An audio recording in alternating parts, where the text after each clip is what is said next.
வணக்கம் அன்பு மக்களே. இந்த பதிவில் நாம் பார்க்க இருப்பது உங்கள் ராசிக்கு பொருந்தக்கூடிய தன்மை, உங்கள் ராசிக்கு ஏற்ப உங்கள் சரியான ராசியை அது சார்ந்த பொருத்தத்தை கண்டறிதலை பற்றி இப்பதிவில் பார்ப்போம். இப்பதிவை பார்க்கும் கேட்கும் அன்புகள் யாவரும் லைக் செய்து சப்ஸ்கிரைப் செய்து பகிர்வது நல்லது. நாம் ஒவ்வொருவரும் தங்கள் வாழ்க்கையை எளிதாகவும் அழகாகவும் மாற்றும் ஒரு துணையை விரும்புகிறோம். அவருடன் பரஸ்பர புரிதல் அதிகமாக இருக்கிறது அல்லது உங்கள் ராசியின் அடிப்படையில் சரியான துணையை கண்டறிய சோதிடம் உதவுகிறது. சோதிடத்தில் உள்ள ஒவ்வொரு ராசிக்கும் அதன் சிறப்பு வாய்ந்த தன்மைகள் இருக்கிறது. அவை மற்ற ராசிகளிலிருந்து தனித்தன்மை வாய்ந்ததாகவும் இருக்கிறது. சோதிடத்தின் உதவியுடன் ஒருவர் தங்கள் ராசியின் அடிப்படையில் அவர்களின் பலம் மற்றும் பலவீனங்களை பற்றி அறிந்து கொள்ளலாம் மற்றும் அவர்களுடன் அவர்களின் உறவு எப்படி இருக்கும் என்பதையும் கண்டறிய முடியும். சோதிடத்தின்படி ராசிகள் நெருப்பு, பூமி, காற்று, நீர் என்கிற உறுப்பை சரியாக பகிர்ந்து கொண்டு இந்த ராசிகள் ஒன்றொன்றும் அதற்கு தகுந்தவாறு சிறந்து பொருந்தக்கூடிய வாழ்வியல் தன்மையை கொண்டு செயல்படுகிறது. எந்த ராசிக்காரர் மற்ற ராசிக்காரர்களுடன் நன்றாக பழக முடியும் என்பதை கண்டறிய சோதிடர்கள் இந்த விதியை அந்தந்த ராசிக்கு உரிய உறுப்பை அறிந்து மாற்றி அமைத்து சேர்க்கின்றனர். பொதுவாக காற்று உறுப்புகளின் அறிகுறிகள் காற்று உறுப்புகளின் மற்ற ராசி அறிவுடன் நன்றாக பொருந்துகின்றன. நீர் மற்றும் நெருப்பு கூறின ராசி அறிகுறிகளும் இதுபோலவே பொருந்துகின்றது.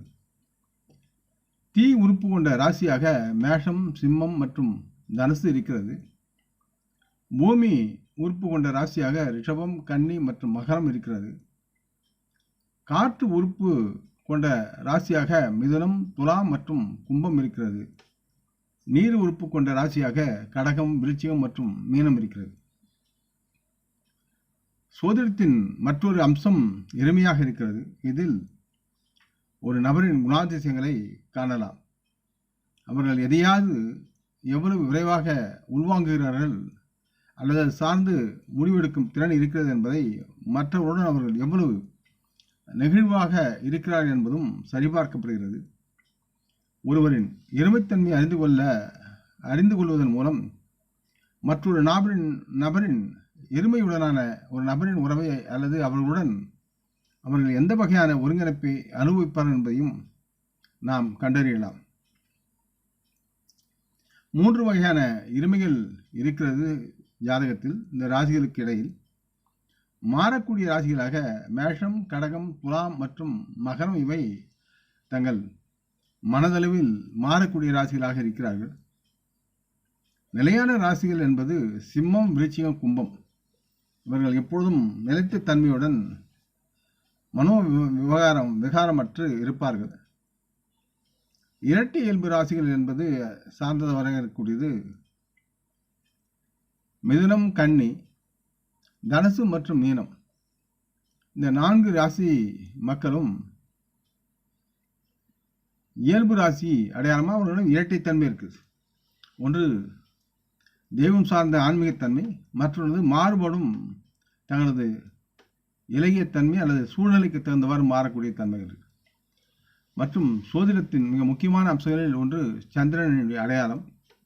ஒரு ஜாதகரிடம் நீங்கள் எவ்வளவு வசதியாக அல்லது சங்கடமாக உணர்கிறீர்கள் என்பதை பற்றி உங்களுக்கு சந்திரனுடைய நின்ற ராசி சொல்கிறது. நீங்கள் இருவரும் ஒருவருக்கொருவர் இணக்கமாக உள்ளீர்களா இல்லையா என்பதை சரிபார்க்க சோதனைகள் உங்கள் சந்திரன் வைத்து உங்கள் துணையின் சந்திரன் அடையாளத்துடன் பொருத்துகிறார்கள். இந்த மனப்பொருத்தம் இது எனப்படும். சோதனத்தின் இந்த அம்சத்தை புரிந்து கொள்வது உங்களையும் உங்கள் உறவுகளையும் நன்றாக புரிந்து கொள்ள உதவுகிறது. சோதனம் மற்றும் ராசிகளில் பொருந்தக்கூடிய தன்மை சோதனத்தின் மூலம் உங்களுக்கான சரியான துணையை பற்றி தெரிந்து கொள்ளலாம். ஒரு ஜாதகரின் பிறப்பு விளக்கப்படும். அவர்களின் பணம், கோபம், சிறப்புகள் மற்றும் அவர்களை பற்றிய பிற முக்கிய விஷயங்களை விவரிக்கிறது.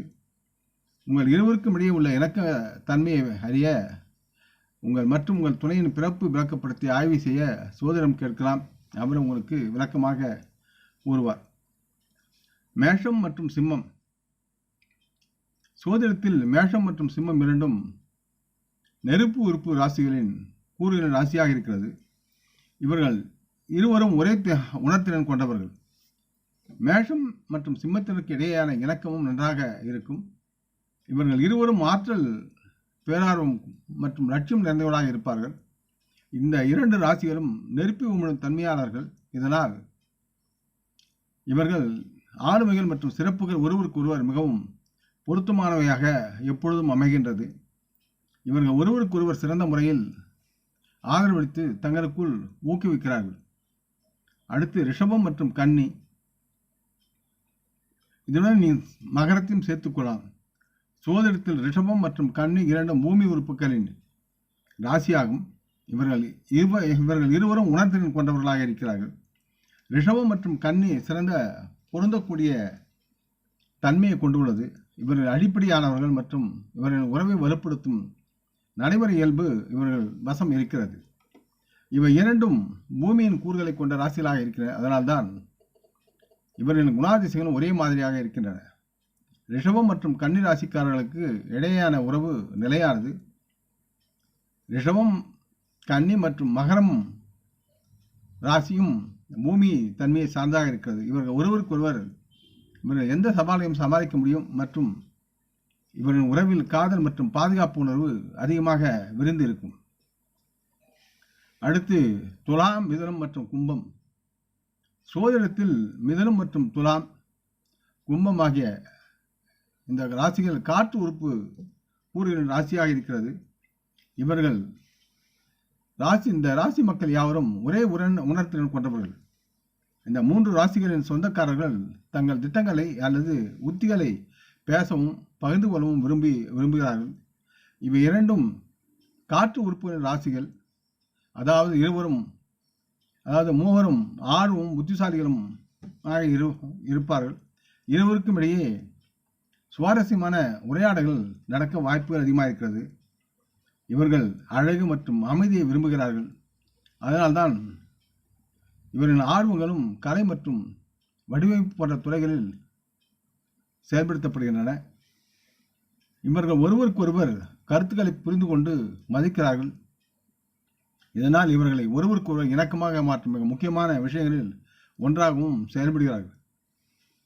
இவர்கள் ஒருவருக்கொருவர் நன்மையையும் ஆளுமைகளையும் உறுதிப்படுத்துகிறார்கள். அடுத்து கடகம், விருச்சிகம் மற்றும் மீனம். சோதிடத்தில் மீனம், கடகம், விருச்சிகம் ஆகிய இந்த மூன்று ராசிகளும் நீர் உறுப்பு கூறுகளின் ராசியாக இருக்கிறது. இவர்கள் ஒரே உணர்திறன் கொண்டவர்களாக இருக்கிறார்கள். இதனால் இவர்கள் அக்கறை மற்றும் உணர்ச்சி மிக்கவர்கள் போன்ற ஒரு பலத்த ஒத்த குணங்களை கொண்டு செயல்படுகிறார்கள். இவர்கள் மூவருக்கும் ஒன்றாக இருக்கும்போது இவர்கள் ஒரு சிறந்த உறவை உருவாக்குகிறார்கள் தங்களுக்குள். இவர்கள் ஒருவர் புரிந்து கொள்வதில் சிறந்தவர்கள். இதனால் இவர்களின் உறவில் நேர்மறையான தாக்கத்தை ஏற்படுத்துகிறார். இவர்கள் ஒருவருக்கொருவர் நல்ல நண்பர்களாகி தடிவனாகவும் மெல்லிய மனதாகவும் ஒருவருக்கொருவர் உதவுகிறார்கள். இவர்கள் தங்கள் உறவில் விசுவாசமாகவும் நேர்மையாகவும் இருக்கிறார்கள் என்பது கண்கூடு. இவர்கள் மற்றவர்கள் புரிந்து கொள்ளும் திறன் இவர்களின் உறவிலும் இவர்களுக்கு உதவுகிறது. இவர்கள் ஒருவரை ஒருவர் கவனித்துக் கொள்கிறார்கள் மற்றும் எப்போதும் ஒருவருக்கொருவர் உதவ தயாராக இருக்கிறார்கள். ஒருவருக்கொருவர் இடையில் இருக்கும் இந்த புரிதல் மற்றும் அக்கறையின் காரணமாக இவர்களின் உறவு வலுவாக இருக்கும். விருச்சிகம் மற்றும் மீனம் இவை இரண்டும் நீர்க்கூறுகளின் ராசிகள் மற்றும் இவை ஒரு அற்புதமான உறவை பகிர்ந்து கொள்கின்றன. இவர்கள் இருவருக்கும் ஒரு ஆழமான புரிதல் உள்ளது மற்றும் இவர்கள் ஒருவருக்கொருவர் எண்ணங்கள் மற்றும் கருத்துக்களுடன் உடன்படுகிறார்கள். இவர்கள் நட்பின் உறவின் பகிர்ந்து கொள்கிறார்கள். இது ஒருவர் சிறந்த முறையில் புரிந்து கொள்ள உதவுகிறது. ஆகவே மேற்கூறிய இந்த 4 பிரிவு ராசிகளிலும் நெருப்பு, பூமி, காற்று, நீர் இந்த வகையில் வரக்கூடிய ஒவ்வொரு ராசியும் ஒரே தன்மையில் உள்ள மக்களை தேர்ந்தெடுத்து நண்பர்களாகவும் துணையாகவும் செயல்படும் போது வாழ்க்கையில் 1000 கஷ்டங்கள் இருந்தாலும் பிரியாமல் ஒருவரை ஒருவர் அனுசரித்து வாழக்கூடிய சூழல் இருக்கிறது என்பதை உணர வேண்டும். மேஷம் நெருப்பாக இருந்தால் ரிஷபம் பூமியாகவும், மிதுனம் காற்றாகவும், கடகம் நீராகவும் இருக்கும். இந்த வரிசைப்படி 12 ராசிகளை அமைத்து அதற்கு தகுந்தவாறு செயல்பட யாவும் நலமாகும் என்று நம்பலாம். இந்த பதிவை கேட்டு லைக் செய்து சப்ஸ்கிரைப் செய்து பகிரும் அன்பர்கள் யாவரும் வளமுடன் நலமாக தேக திடகாத்திராயில் ஆரோக்கியத்துடன் சகலவிதமான தனதானிய ஆபரண ஐஸ்வர்யை பெற்று சர்வகாரிய ஜெயத்துடன் வாழ்வாங்க வாழ வேண்டும் என்று இறைவன் பாதம் பணிகிறேன். நம் குடும்ப மூத்தோரை வணங்குவோம். வணக்கம். நன்றி.